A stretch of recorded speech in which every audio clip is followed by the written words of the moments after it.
All right, good morning, everybody. Thank you for joining today. I am Gabe Staub. I'm filling in for our normal host, Cheryl George, who's currently out on maternity leave. Before I introduce our speakers, I'll just review a couple quick reminders. As always, the webinar is being recorded, and we will provide the recording to all registrants after this session is over. If you have any questions anytime throughout the webinar, please use the Q&A chat function. We have a few people helping out to be able to answer those questions. And then lastly, at the end of today's session, we always offer a survey that will automatically pop up in your browser. As always, the feedback is important to us. It allows us to collect your input about future topics, anything you'd like to see differently done. And then also, by completing the survey, you are entered in for a raffle to receive a $25 Amazon gift card. So please look out for that survey at the end.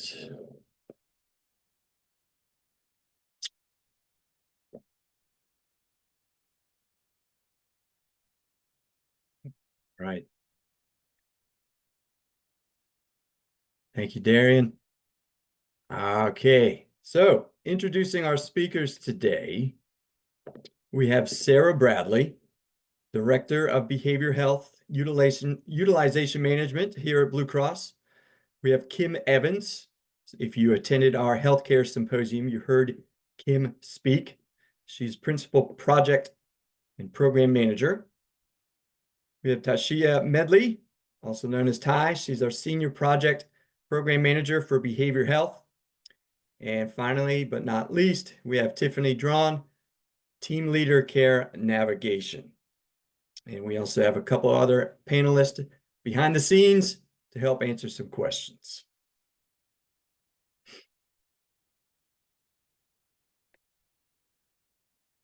All right, today's topics. We'll have Sarah open up the webinar today talking about behavior health, our landscape, and also to talk about our behavior health management, our approach, and some of the programs that we offer. Kim will then take the reins and talk about our youth mental health program and offer all of you a chance to enroll in the first aid training program that she'll present at no cost to you guys. Next, we will dive into care navigation. If you joined us in 2023 when we did a behavior health webinar as well, we introduced care navigation. The next topic will be behavior health on demand. And then finally, I'll take the reins back and I'll talk about some of the new behavior health resources that we have available to you and some additional flyers and marketing materials that you can use to help promote some of the programs that we'll talk about. Then obviously we'll have additional time for Q&A. Thank you. Kim, or excuse me, Sarah, take it away. Thanks, Gabe. Hey, everybody, I am Sarah Bradley, and I'm very glad to be here to discuss the importance of behavioral health landscape and the Blue Cross North Carolina strategies and solutions to address this often overlooked public mental health issue. Across the country, just in the past year, 23% of adults experienced a mental illness. That's almost 1 in 4. Thoughts of suicide occurred in 13% of youth and more than 5% of adults. And our youth are experiencing major depression at a rate of 1 in 5.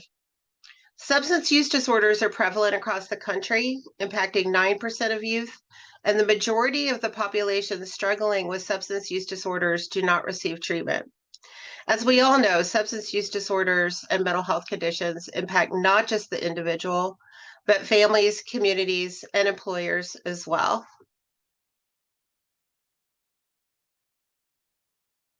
In North Carolina, the statistics are staggering. Almost 1,500 people died from suicide last year.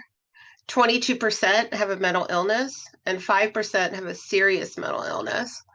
12% of youth have a serious emotional disorder, and 8% of youth and 16% of adults are estimated to have a substance use disorder. What exactly is a substance use disorder?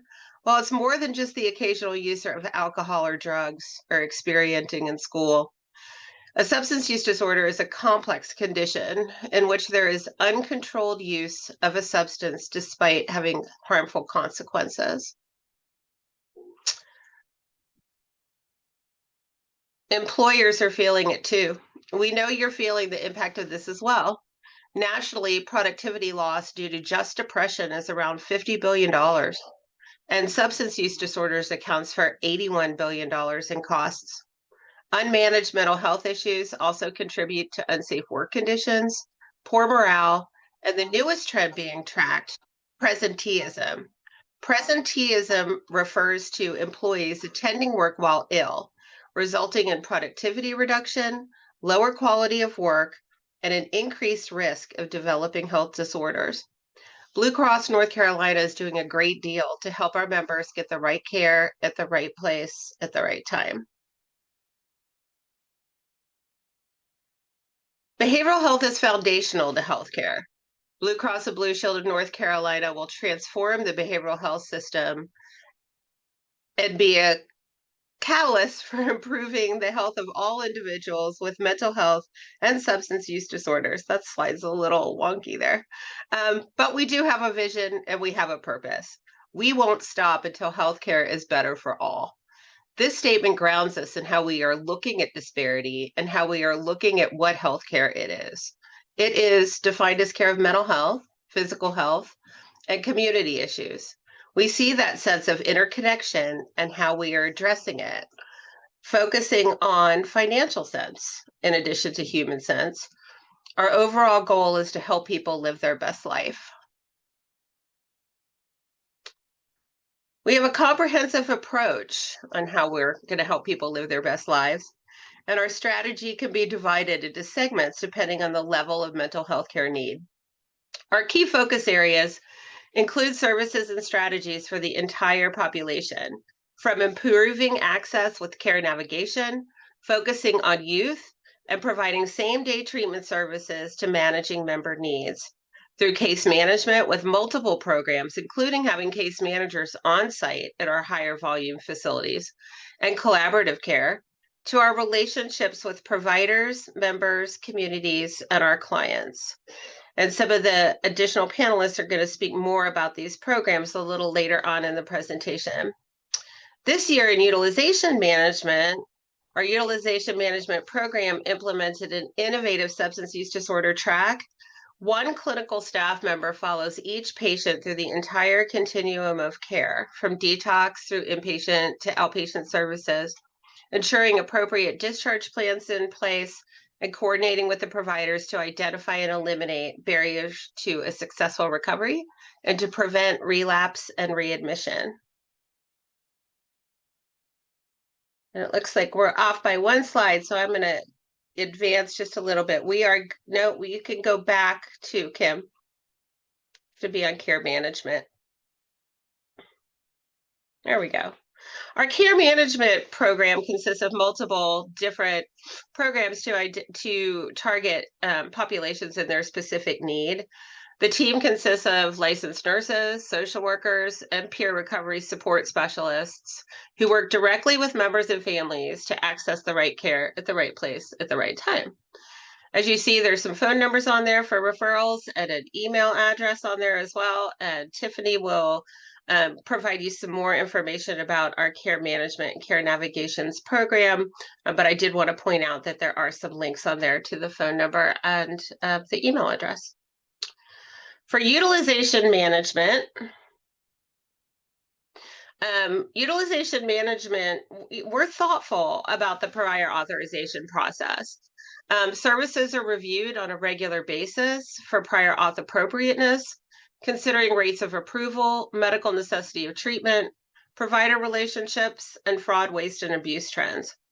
If a request does not meet medical necessity criteria, the case is reviewed by a behavioral health medical director who makes a decision to deny or approve the case. The majority of denials result from requests from non-contracted providers, so out-of-network services. We strive to build positive, collaborative relationships with providers that are contracted and credentialed with Blue Cross North Carolina, or our national Blue Cross partners.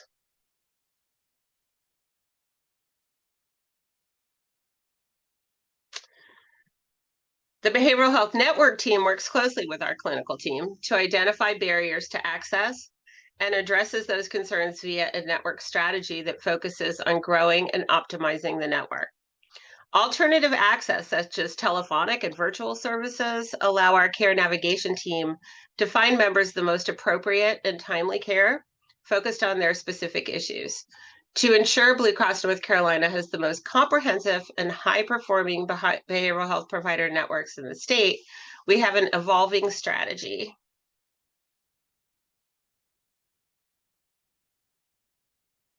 So our network team is focused on behavioral health network optimization, a reimbursement strategy that is performance driven and that ensures an optimal provider experience. Thank you. I'm done with the lead here, so I'm going to hand it over to Kim. Kim Evans is going to speak more about our youth behavioral health strategy. Good morning, everyone. It is so wonderful to be here with you today. I am Kim Evans, and I work in the corporate social responsibility team as a part of Drivers of Health Strategy and corporate social responsibility for our organization. I like to think of our group as the purpose work, that we do the purpose work for the organization and help to make sure that it is infiltrated all across the organization. As a part of that, we have 3 focus areas. One of them is access to care, one of them is health through food, and the one I'm going to talk to you about today is about youth behavioral health. So to get us started off, I want to share a video with you about what we learned as we traveled across North Carolina, hearing from the folks that were the boots on the ground.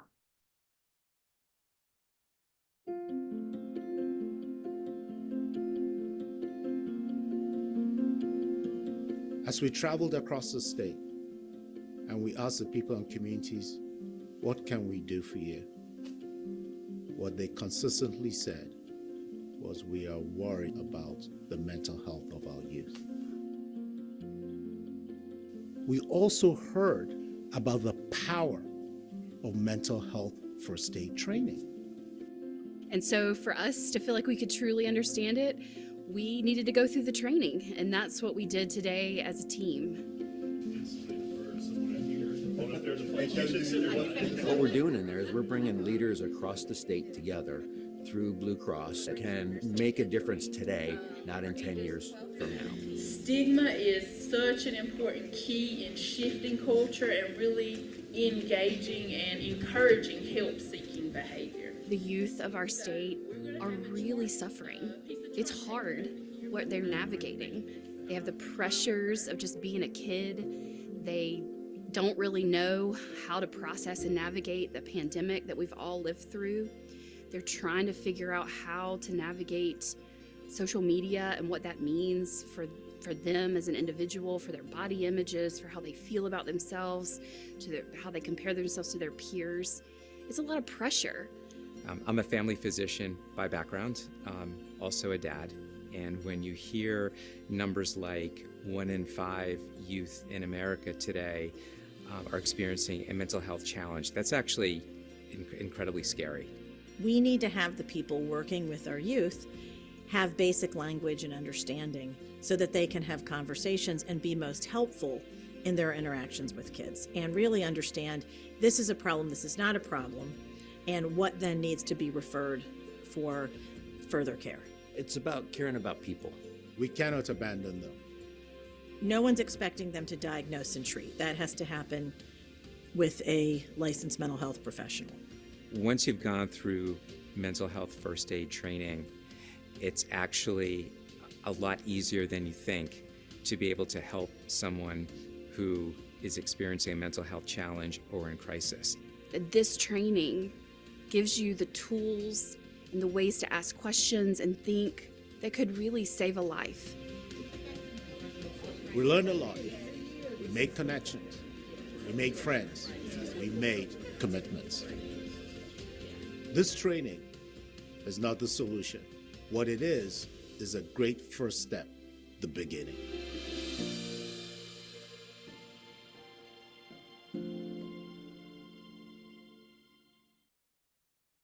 So over and over again, as our leaders travel the state, here's what they heard, that the mental health of our teens, youth, our kids was an issue that we needed to amplify. So let's dig in a little bit more as to why. So if you go ahead and we click through all of these, the ages of onset for anxiety disorders, ADHD, mood disorders, we can move through these because for the anxiety disorders, if you guys give me one click right there. Yeah, that is, I think we skipped anxiety. That's the first one. Yep, there it is. Anxiety disorders onset at age 6. ADHD and behavioral disorders at age 11. We can go through all of them. Mood disorders is the next one. That's at age 13. And then substance use, as we just talked about, at age 15. So let's think about this because we need to understand that when we look at these stats, we're looking at median ages. So that means that some children can begin much earlier and then it can extend all the way into adulthood. So thinking about just the substance use disorder at age 15, but that's the median, thinking about how early some of our youth, our kids, our teens are encountering some of these problems is really, really staggering. I have some more stats. On this next slide, it says 1 in 6 youth, you heard Dr. Steve talk about that, live with a mental health condition. 1 in 5 is the updated stat. But so just think about if you have 5 kids, one of the 5 is struggling with some type of mental health challenge. I think the other thing to keep in mind there is that is, if we have the stat on it, that means that it's diagnosed. That means that they have received care, but that is not taking into account the fact that there are many who have not been diagnosed. 4 in 10 high school students feel hopeless or sad persistently, not just hopeless or sad, but persistently. So we need to let that sink in. And I'm just trying to share these stats, not to be a Debbie Downer, but for us to really understand the gravity of this challenge that we're facing in our state and across the nation. 70% increase in children visiting EDs. And we have a lack of an adolescent psychologist and psychiatrists across the state.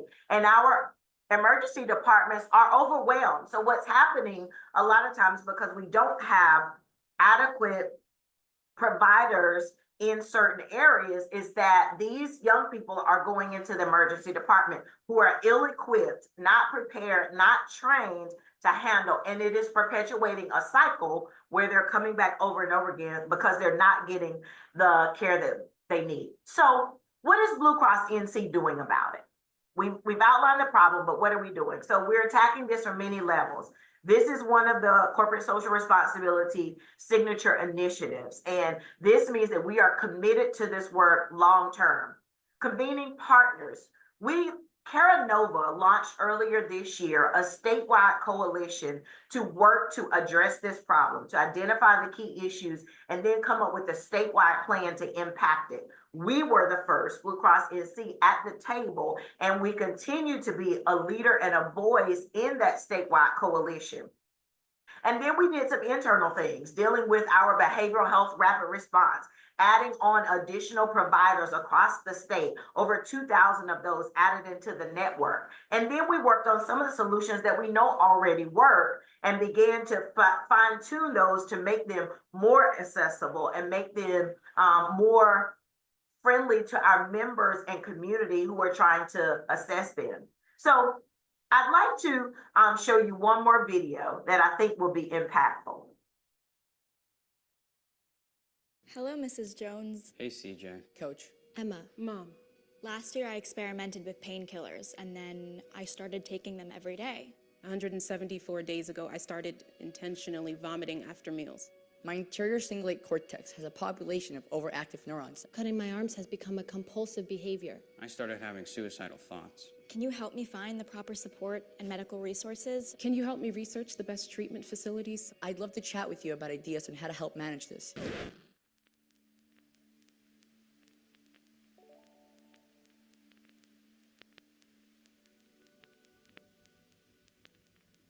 one of the key things that I teach when I'm teaching this first aid training across the state, we're going next Hello, week Mrs. to Jones. train Hey, at the North Carolina Chamber. And then the week after that, we're going to train with the Carolina Panthers. Who needs this training? Because we have got to be expert noticers, because kids are not going to say those things. That last video was totally an unrealistic representation of how youth in general communicate. So who needs the training? I know we're thinking, okay, well, maybe I don't have a teen or youth in my house, but it's beyond that, right? Parents, caregivers, yes, but also teachers. Those of us who work in the local community, those who work in our religious organizations, school staff, coaches, even if you are an aunt, an uncle, grandparent, or anyone who interacts with youth in any way should receive the youth mental health first aid training. Again, because this training is about being an expert noticer, not a diagnoser, not a treater, but noticing when something is happening, because kids are not going to articulate always what's happening within them. So let's look a little more closely at what this covers, because some people might be familiar and some people might not be, but I want to talk a little bit about it so that we are really understanding how amazing the course is and what you will learn throughout this whole day of learning. It's a whole day of training. It is intense, but it is worth it, because it talks about signs and symptoms. I'll dig into that. Most important, signs and symptoms. And then how to interact with a child who is having a challenge or in crisis, and how to know the difference between the two and how to interact differently between the two. How to connect youth with help. It is an opportunity to share resources. As we go across the state, we hear about different resources in every area where we travel, and they vary, but we share them in those learning sessions so that we will have access to them. And then we learn about some of the deeper topics, hallucinations, suicide, trauma, and how to respond in those moments in ways that are going to be most helpful to our youth. Can I give y'all a sneak peek into the content? Just a little bit. I want you to sign up, but let me give you a sneak peek. So the whole course is centered around this acronym, ALGEE, A-L-G-E-E. So the first A is about about assessing and approaching. So assessing the situation and approaching. This is very tricky sometimes when it comes to young people, because it has to be the right time, it has to be in the right way. And one of the other things that I always love to share is that it has to be the right person. And we've got to understand that even if we notice something with a young person, we might not be the person that they will open up and confide in, and we might not be the person that they will come to. So it is about that assessment. And then how do we approach? What tone do we use? What body language works and what doesn't work? What are some of the things that we might inadvertently convey that we don't mean to? So that first A is how we look for risk, and then how we reach out to that young person to make sure that they get the resources that they need. The L is for listen. And that again goes back to how do we listen to these things? In my work with young people over 3 decades, one of the things that I have come to learn in a very, very hard way is that sometimes they will tell you things that you don't want to know, that are going to be heartbreaking, that are going to be startling in some situations. But that L for listen, listening non-judgmentally, is pivotal to ensuring that trust and making sure that they come back to us again and again. So in the course, we talk about how to listen in that way. And then it's give. The G is for give, giving reassurance and giving information. I think that all of us on the call today can think about a time when we needed reassurance. All of us can think about a time when we shared something, when we were vulnerable, when we opened up to whether or not it was a partner, a family member, a good friend. And in that moment of vulnerability, of being transparent, what we needed most was reassurance. We don't always need someone to come with a solution, but we need someone to tell us it's going to be okay. I'm not going to leave you. things are going to get better.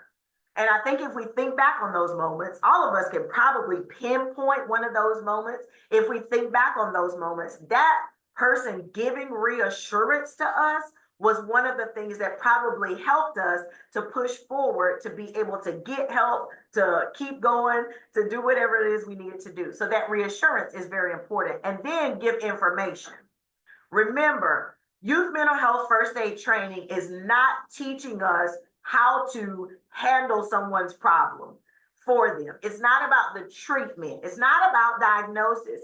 It's about us connecting them to information, to resources that are going to help them. There are 2 E's on this. The first E is for encourage. Encourage them to get professional help.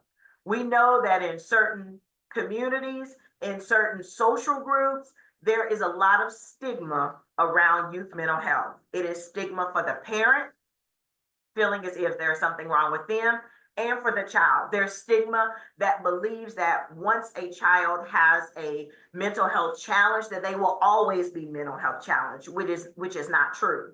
So a lot of that is encouraging that professional help, because often there are barriers to keep young people from seeking the help that they need. So that first E is encouraging that professional help, whether that be a social worker, a guidance counselor, a psychiatrist, a psychologist, even talking to their general physician, talking to one of their faith leaders or youth group leaders, but seeking that professional help that is trained to actually help with treatment. The last E is around encouraging self-help and support strategies, because there is a difference between a crisis and a challenge, or there's a difference between having a mental health moment and then having something that needs to be treated and diagnosed, both of which are very important. But sometimes there is some self-help that we can do. All of us, I'm sure, have things that we do to help ourselves, some self-help, whether that's reading or exercising, cooking, painting, any of those things that we can do. So we also encourage the youth to do the same. And as we go through the ALGEE, we dig into each one of those. No, I'm good. I'm good. The next thing is that I just wanted to leave a couple of things for those of you that are around youth. And you see, I get sober here. Look, be a noticer. If their thoughts change, if what they say changes, if their behavior changes, it's not always an indication that something is wrong, but it could be. So we need to notice changes in their appearance, in their sleep habits, in their eating habits, any of those things. We dig into those more, but you still can be a noticer today. So how do we sign up for the class? How do you get these amazing resources? Blue Cross NC is providing them at no charge, providing the training materials as well as facilitators like myself. This is a QR code for more information. You can reach out to me directly or anyone on our youth mental health team, and the classes can be virtual or in person. But we look forward to seeing some of you in the class. Now, I think I'm handing it to you, Tiffany, or is it just Ty? That is correct, me. Tiffany. Hello, everyone. My name is Tiffany Drawn. I'm a licensed clinical social worker, and I'm also the team lead for our care navigation team. So I am really excited to talk to you today about our care navigation services. We'll go over what we do, how we support our members, and the incredible progress we've made since launching 2 years ago. So care navigation is just another service that we are utilizing here at Blue Cross to help address some of the mental health needs in our communities. So care navigation, what do we do? We assist members with successfully connecting to mental health outpatient care. We help members identify and connect to mental health in-network providers. So some of the examples of the care that we help members get connected to is for therapy. They could be individual, family, couples, psychiatry, and medication management. And also some enhanced outpatient services as well, such as intensive outpatient, partial hospitalization, and applied behavior analysis. And yes, care navigation is for members of all ages. So any Blue Cross Blue Shield member can access and utilize care navigation services, and we do assist with all ages, depending on what the service that's needed. So our goal in care navigation is to get people to the right care at the right time. We want the process to be easy and uncomplicated, with an overall goal of getting them to that first appointment. So we want to make the process easy for them. We do send out member satisfaction surveys, and so some of the most common feedback that we get is members showing gratitude for having this service, because a lot of times they don't really know where to start to look for a provider or know what to ask for. And so care navigation, it seems that the members find care navigation to be very helpful to kind of walk them through that process of finding a provider and scheduling an appointment. We want to increase the number of completed appointments. So we want to assure members just aren't aware of what providers are in network, but also successfully schedule and attend that first appointment. So we're not just giving them a provider list and saying good luck, because we know members face a lot of barriers from the point of, calling the providers to scheduling that appointment to actually attending that appointment. And sometimes they run into issues which could be a barrier and prevent them from attending that appointment. So we do help them throughout the whole process. We also aim to collaborate with different providers to streamline referral and improve efficiency. So far we have collaborated with several different providers to create a specialized direct booking tool, which will allow the care navigators to to see the provider's availability immediately online, and they're also able to schedule the appointment online. So this saves the care navigators a lot of time versus having to call each provider and ask them what their availability is, or email them and wait until they reply. So it's very helpful that we were able to coordinate with providers to get direct access to their availability, so we can go ahead and get members scheduled as quickly as possible. We also coordinate with referring providers and case managers for continuity of care. And so our care navigation team, it does consist of one team lead, which is myself, and 7 amazing care navigators. Our business hours are Monday through Friday from 8 to 6 p.m. And we do have a care navigation line that members or anyone that could call if they have questions, or they can call that line to refer themselves. And there's also a self-referral form, an online referral form that members can use to refer themselves as well.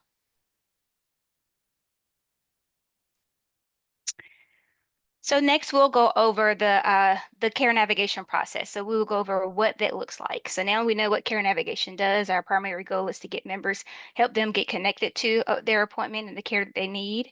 And so we'll go over what that process looks like from start to finish. So of course it starts with us receiving the referral.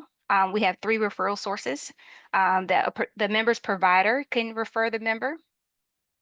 Our internal case managers can also refer members to care navigation. Of course, the member can refer themselves to us as well. So once we get the care navigation referral, the care navigators have a 2-day turnaround. So within that 2 days, they'll look at the referral, see what the member's needs and preferences are from the survey. They will start searching for in-network providers and looking for providers with soon availability. So within like the next week or 2, they're looking for those providers. Once they've gathered a list of providers, they will contact the member within that 2 business days, and reach out to that member to provide them with that provider list. Tiffany, sorry, I'm gonna ask you 2 questions. I'm Yes. getting a lot of questions related to, number of visits, specialist copays, things like that. I'd want to point out just verbally that, or can you talk about, like, after a member is set up with a provider, explain kind of the benefits, if you can, or how, members plan or benefits go into a visit. Are you able to do that? Yeah, so that's what I'm going over currently. So basically, yes. So the care navigators will look at the member's plan, and of course, every plan is different. So I can't speak to specific benefits or what the cost will be. Everyone's plan is different, but the care navigators do look at the member's specific network and their plan, and they find providers that accept that insurance plan. And of course, most of the providers that we work with, they will, when they schedule that first appointment, they will reconfirm or double confirm that they are a network, and they'll communicate what the copay is to the member somewhere within that process. The member also have The ability to call customer service too if they just want an overall overview of their specific benefits, because that way they can go over if they met the out-of-pocket max yet, because they can, that may determine whether they'll have a copay or not. So they have ways of getting specific benefit information, but the care navigators do use their benefit information to find a provider that's in network and that does accept their particular plan so they can utilize their specific mental health benefits. And that is, communicated to the member either by the provider when they schedule the appointment or during the provider process, or we can also refer the member to customer service if they need more detailed provider information. So yeah, so that's part of the 2-day turnaround, the process that the care navigators do, which find the providers that's in network. Once they have those providers that are in network, they will contact the member and let them know, give them that provider list and go over the next steps and even offer to help them schedule if they would like. And then they will schedule follow-up calls until the member is attend their first appointment. After the member attend their first appointment, they will the care navigator will follow up with them and just make sure they're happy with the services they received and make sure they don't have any other care navigation needs. If they're not happy, we'll help them get connected with another provider and continue to follow up until the member is satisfied. If they are happy, we'll go ahead and close the case. And if the member was referred by one of our internal case managers or by the member's provider, we will follow up with that referring case manager provider just to close the loop and make them aware that, the care navigation service has been completed, member has attended their appointment. Um, right. So we'll go over what some of the questions on that referral form. So I know that we said that we get started by the member or the provider submitting the referral form. So here's an example of what some of the questions are on the referral form. So of course we just ask some of the basic information about the patient's, phone number, address, so we can be sure we find a provider in case they're wanting in-person services. We'll find a provider that's near their community or near their home. We also ask for patient needs. So are you wanting individual counseling? Do you want an enhanced outpatient service? Do you want medication management? So we do explore what the patient needs are and also the patient's condition, whether you're feeling stress or is it depression, anxiety. The member don't have to have a specific diagnosis, mental health diagnosis to get help. They can just share, hey, I've been feeling this and I want support with this. And we ask that just to make sure we are finding the right fit. So a provider that meet those needs and that specialize in that area. We even ask, do they prefer in-person or virtual, whether it's male or female. So those are the things that we kind of explore and ask to make sure the member is comfortable. And I do think that is the beauty of our service. We are not a one-size-fit-all provider. We are able to offer a member specialized support to connect with providers based on their unique needs and preferences. Also, by leveraging virtual care options, we can help reduce access barriers. So, especially for members that are in rural areas or underserved areas, we can ensure more equitable access to mental health services.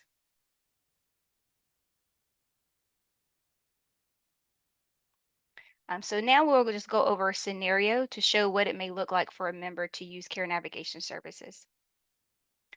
So Pam, a 37-year-old female, has become concerned about her mental health. Noticed over the past several weeks, she has struggled to feel happy. Her appetite is off. There's some weight loss, unmotivated for social activities, and difficulty sleeping. Pam Googled her symptoms and confirmed depression. She isn't sure where to start, perhaps her doctor or maybe therapy. She doesn't know how to find a therapist that takes her insurance. So she logs into Blue Connect to get help and lands on our behavioral health page, where she can submit a referral for a female counselor in virtual setting. So 2 days after she submit the request to care navigation, a care navigator from Blue Cross reaches out to her. She is provided with 3 counselor options, which all have an opening for her within the next 10 days. The care navigator explains how to schedule and offer to assist. Pam requests to schedule on her own, but is agreeable for the care navigation to do a follow-up call with her. Pam schedules with 1 counselor. The care navigator checks in a week later. She has completed her first therapy appointment and has scheduled a follow-up call. So within a few months, Pam is feeling much better.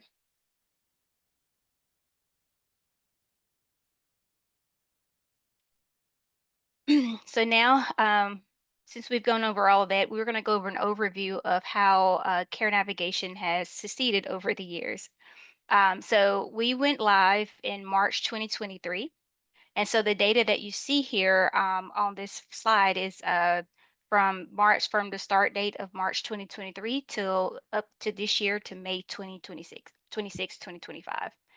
So basically, we use claim data just to make sure we have the most accurate information as possible to track the members' appointment completion, how many referrals we received.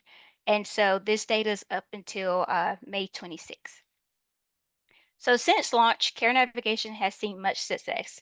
As of May 2025, Care Navigation has processed over 13,000 referrals and has seen consistent growth in referrals. This year, Care Navigation is seeing anywhere from 400 to 640 referrals per month. This is an increase compared to the previous year. Previously, we were processing 200 to 400 referrals monthly. We have a goal. We have met our goal of 60% appointment completion rate. So that means that we want at least 60% of the total number of members referred to us to at least attend that first appointment within 60 days. So as you can see in the chart above, we are exceeding our goal because we're at 61.2% currently of appointment completion. So that means we've assisted at least 61% of members that have been referred to us. They have attended at least their first appointment.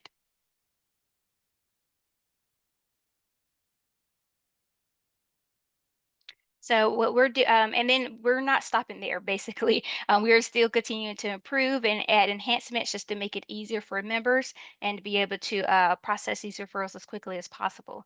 So we're currently in our phase two of our TO initiative, which we are focusing on adding tech enhancements. So some of those tech enhancements is AI proactive outreach, where we have an AI system that identify members that may be able to utilize a care navigation services. So they meet a certain criteria and have mental health diagnosis, but they may not be actually utilizing mental health care. So we can reach out to them and see if care navigation service is something that they need or would like. Also, we have texting, XMS texting that we're also adding, and we're hoping this will be live by the end of this year. So we want to add texting just to kind of supplement our communication with the members. So we're communicating primarily through over the phone, and email, depending on the member's preferences. And we also we want to use the text message to supplement. So we might send them a reminder, hey, reminder, your appointment is tomorrow at 3 p.m., or hey, did you receive the provider list? Were you able to schedule? So we will use that text message to supplement our current communication. And of course, the member have the choice to opt in or opt out of text messaging. We also have our updating the referral forms just to make it more succinct and more efficient. And as I mentioned before, lastly, we are continuing to partner with providers to create direct booking tools so that way we can have quicker scheduling and checking for provider availability. So that completes the care navigation training. And I want to just go ahead and pass it over to Tashia. She'll go over behavioral health on demand. All right. Thanks so much, Tiffany. My name is Tashia Medley. I'm a senior program manager on the behavioral health team at Blue Cross Blue Shield, North Carolina. Thank you so much for allowing me the opportunity to share with you some information about behavioral health on demand, also known as BHOD, which is our virtual behavioral health urgent care provided by MindPath Health. So BHOD is offered to North Carolina residents and is available in all 100 counties. We will talk about non-crisis services shortly. All right. So on this slide, I'd like to start out by pointing that according to Mental Health America, North Carolina actually ranks low nationally in access to mental health care, which of course is a significant problem. So we pulled our own data and we found that our members who are experiencing a behavioral health event, they often resort to the emergency department for treatment. So we took that as an opportunity for us to improve upon access and speed to care for our members.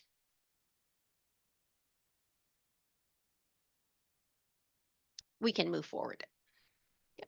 All right, to support our vision of behavioral health services that are accessible, quick, high value, and stigma free, Blue Cross and Blue Shield of North Carolina implemented behavioral health on demand. This service provides an alternative to the emergency department while reducing costs and improving the clinical experience for members who are in a non imminent threat to themselves or others. We can stay on this slide. Can you go back to, yep.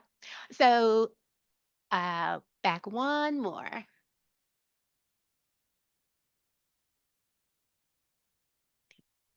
Perfect, thank you. So BHOG was developed as a healthcare savings tool and to provide patients quick access to high quality care. It's a tool that we use to strengthen prevention resources and increase engagement in outpatient services. And as we all know, diverting members from higher levels of care is a cost savings for patients and employers.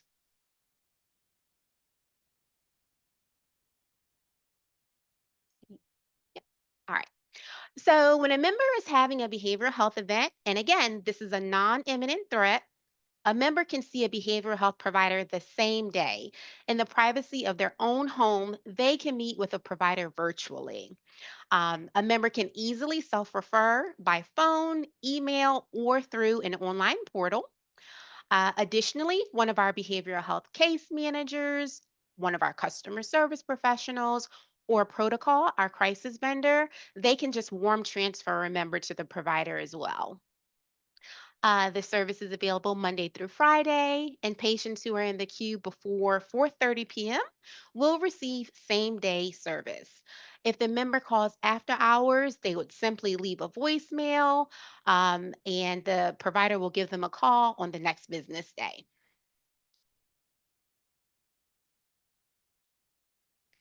So here's a list of services and treatments that one may receive during a virtual behavioral health visit. You can see there's a range from psychiatric evaluation and med management for things like ADHD, anxiety, bipolar, etc.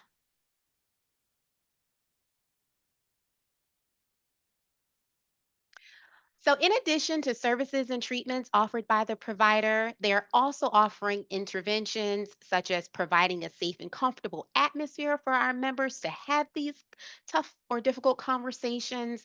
And they even provide community resources as well as follow up.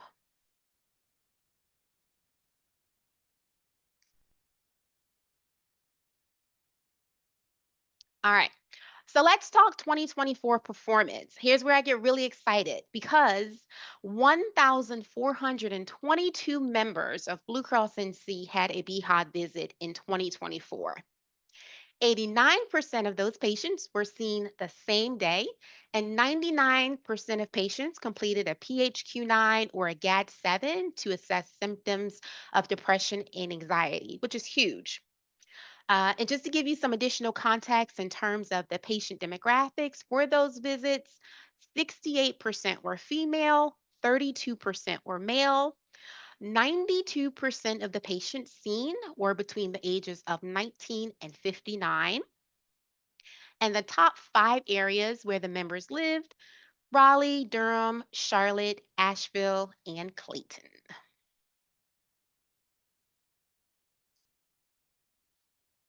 All right. So, next, I'd like to share with you a success story. This particular story I'm happy to share because it highlights how BHOD is helping our youth population. As Sarah mentioned earlier, nearly 1 in 5 youths had at least one major depressive order in the last year. And you heard from Kim about our youth behavioral health initiative, and she mentioned that the onset of anxiety in our youth is happening so early on. So I'm really happy about behavioral health on demand because it will even treat children as young as 6 years old. So, in this story, we have a 10-year-old girl whose father reached out to her provider because his daughter was having severe anxiety and panic attacks. The patient was already scheduled for an initial evaluation with her provider, but it was still 2 weeks away. Fortunately enough, this patient was connected to Behavioral Health on Demand and had an appointment scheduled for the very next day. That provider was able to increase antidepressant medication and schedule a follow up appointment. As a result, her mother and her father reported um, and stated that they've seen improvements in their behavior and they were specifically grateful for the treatment and care that she received using the Behavioral Health on Demand appointment. So, this is just an example of how this service really truly helped one of our members. All right. So, as I mentioned earlier, members can self refer to use the service. The member experience is very easy. They can simply click on the Get Started button, and that will allow them to enter into a virtual patient waiting room. What's going to happen is an intake specialist will join. They'll ask them some questions, get the process started, and then they'll be on their way to meeting with a provider. We definitely had our members in mind when we designed this process. We wanted it to be simple to use with no barriers so the member could truly focus on accessing the mental health care that that they need and that they truly deserve. All right. So finally, I just wanted to mention that there are other valuable crisis resources available as well. We have an amazing team of dedicated and skilled behavioral health clinicians here at Blue Cross NC. Earlier, you heard about our wonderful care navigation team, but there's also support at the national level through organizations such as SAMHSA. As always, in the event of a psychiatric or medical emergency, call 911 or 988, the National Suicide and Crisis Line. Go to the nearest emergency room. Call the mental health number on the back of your Blue Cross NC member ID card and select the option for crisis. That will get you transferred right over to Protocol, our 24/7 crisis line. So I hope this information has been helpful because, again, we will not stop until healthcare is better for all. This concludes my presentation for Behavioral Health on Demand. Thank you.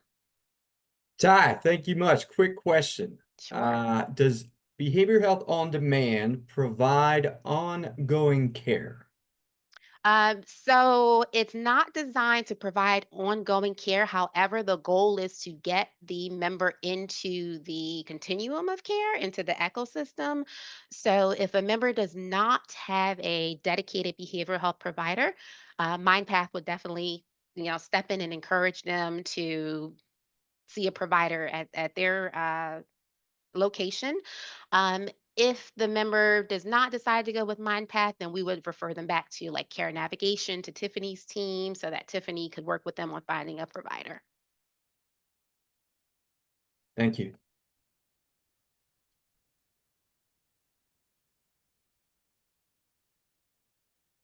All right, then Gabe, I'll turn it back over to you. All right, appreciate it. So folks, I'm going to wrap up with a plethora of resources that we have available to you. So the first one I want to talk about, a couple years ago, we launched a behavioral health toolkit.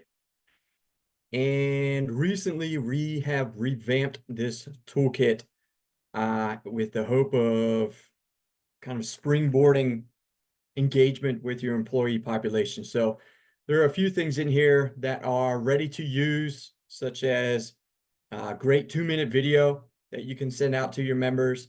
There's also things like avoiding burnouts, supporting caregivers, reducing stigma, managing everyday stress.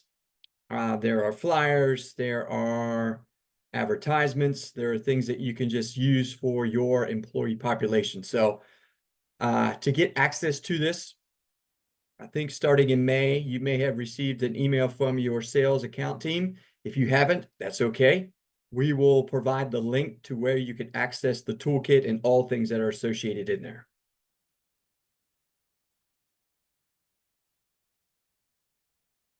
Okay, I want to point out that all of these materials that I'm showing here, they are available currently on your agent and employer portal.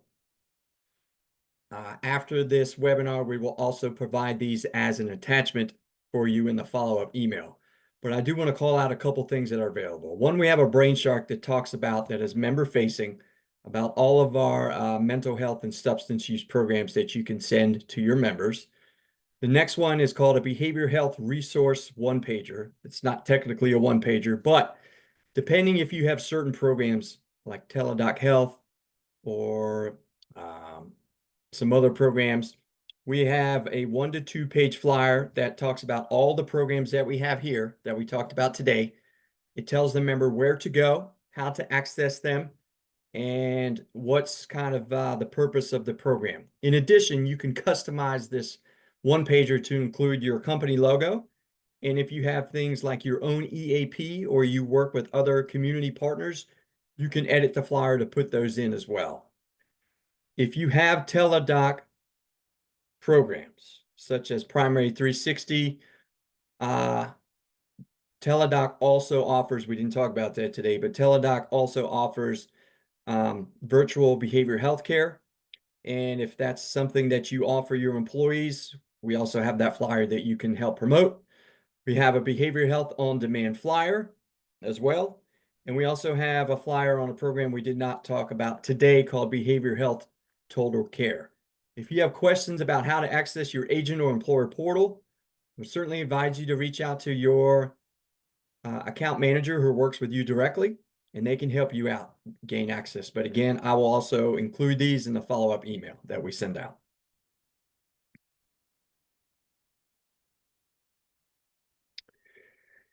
And again, just referencing the fact that you have access to the agent employer portal, I wanted to show you exactly where these things are in the agent portal and then also the employer portal.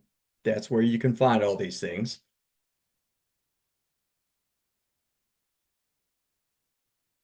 And then if you didn't know this, your members actually have a dedicated mental health customer service line that is listed on the back of their ID card. This is something a lot of members don't know about, but turn the ID card over. There's that mental health number, 800-359-2422. And members will be given 4 different options, really options 2, 3, and 4 specific to members. But if you didn't know that, that's also something to promote. We also have that listed on the one pager that you can provide your members as well.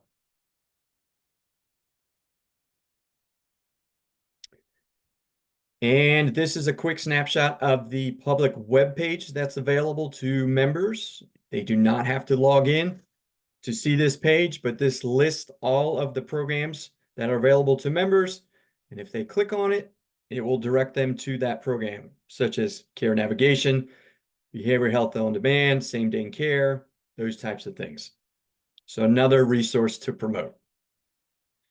And thank you guys. I know we are at our time. I tried my best to answer as many questions as we could during the chat. If there were questions left unanswered, I will try to answer those questions afterwards. If your question was not answered and you would like your question to be answered, please again reach out to your account manager who can answer your question. As a reminder, we're going to post this survey. You'll have a chance to be entered in for a $25 Amazon gift card. And we appreciate your time today. And then next month, we are going to offer a Spotlight Solution webinar just for our small group clients, 1 through 50. And we'll put that registration link in the follow-up email as well. But again, that will be called Better at Blue. It will be on August 19th, and it'll be for our small group brokers and clients. So again, we appreciate your time. I want to thank all of the panelists and presenters for presenting today and sharing all of your wealth of information and these wonderful resources for our groups and for our brokers. Thank you guys for your time. Enjoy your week. Take care.